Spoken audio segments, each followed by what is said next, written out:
So, today we're diving into a really fascinating idea, one that tries to blend sports, culture, and grand strategy. It's called the Andaman Open, and it's a plan so ambitious it's framed as nothing less than a geopolitical master plan. Let's dig in and see what it's all about. But that, of course, begs a huge question right off the bat.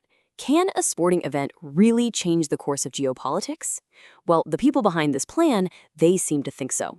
In fact, they believe it absolutely can. And they've laid out a surprisingly detailed blueprint for how. All right, so let's start with the core idea. Now, on the surface, it seems pretty simple, but like any good strategy, the real magic is hiding in the details.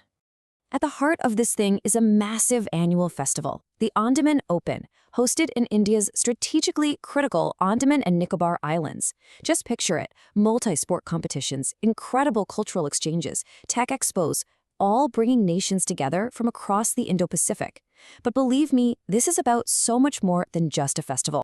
And this quote from the source material, it cuts right to the chase. This is not just about a game. It's a strategic entry point for India to build real long-term influence. This is a textbook example of what we call soft power, using attraction and diplomacy to get what you want instead of force. Okay, to really get why a proposal like this even exists, you've got to zoom out and look at the bigger picture, the giant geopolitical chessboard where this whole game would be played. And the documents are very clear on this. The Indo-Pacific region is now the center of the world, both economically and strategically. It's the new center of gravity, and whatever happens here sends ripples across the entire globe. And this is where you see the core strategy really click into place. On one hand, the vision is to build a free, open, and inclusive region all based on cooperation. But on the other hand, the proposal names a very specific challenge, what it describes as China's aggressive posturing and coercive tactics. The Andaman Open is basically designed to be a clever, non-aggressive way to counter them. And get this, the economic vision is just as big. The proposal makes this incredible comparison. It says, the Andaman Islands could be to India what Shenzhen was to China.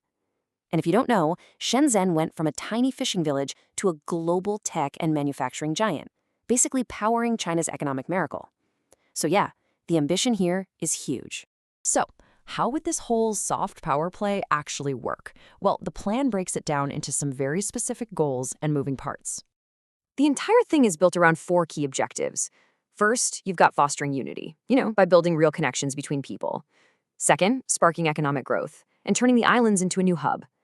Third, strengthening diplomatic ties with key partners like the Quad nations.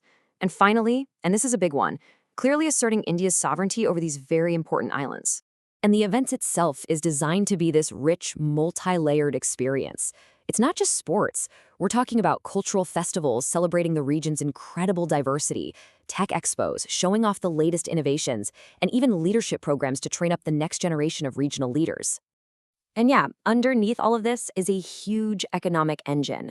The goal is to use the event's buzz to pull in global investment, build world-class infrastructure, and basically turn the islands into a top-tier destination for sports tourism. The idea is to create an economy that can sustain itself. But here's the thing, this isn't some quick 5-year plan. No way. This is a 30-year master plan, and it's all based on a pretty fascinating concept, game theory.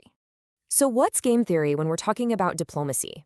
Well, think of it like this. It's about using structured, repeated interactions, like a yearly festival, to build trust over time.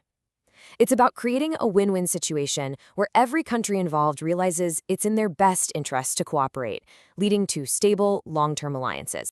And here's how that actually applies. The annual event, that's what they call an iterated game. You play it again and again, building trust each time. Eventually, you reach what's called a Nash equilibrium, which is just a fancy way of saying a stable partnership where everyone benefits. The final payoff for India? Gaining all this influence without a single shot fired. It's pure soft power. And check out this timeline. It really shows the long-term thinking here. The first 5 years or so are just for getting the festival up and running. The next decade is about making it permanent, creating a formal council. Then, it starts to strategically line up with other regional policies. And the final phase? Way out in the 2050s? That's when it morphs into a full-blown, India-led international organization. So, what's the end goal of all this? After 3 decades of playing the long game, What does success actually look like? What's the grand prize?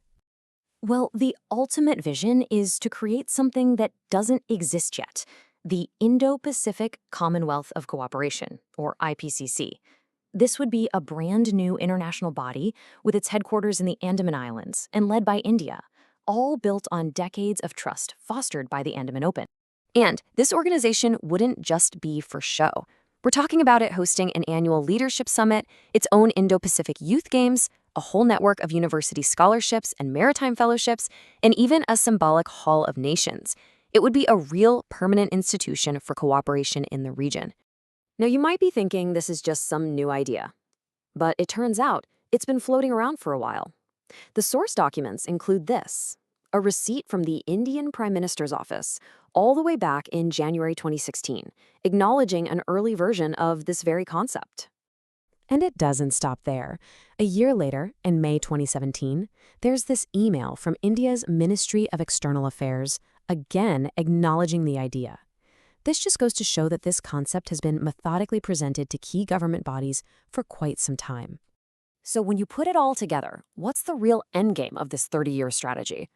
It's all about methodically positioning India not just as another regional power, but as a norm shaper, the country that sets the cultural and diplomatic tone for a peaceful, collaborative Indo-Pacific community, built entirely through the power of attraction. Which brings us all the way back to where we started, but with a whole new lens. The Andaman Open proposal, it's a fascinating case study in long-term strategic thinking. It makes a huge bet that in the 21st century, influence won't be won on the battlefield, but on the playing field. And that leaves us with one final crucial question to think about. Is soft power really the future of global influence? The answer could very well shape the world we're all living in.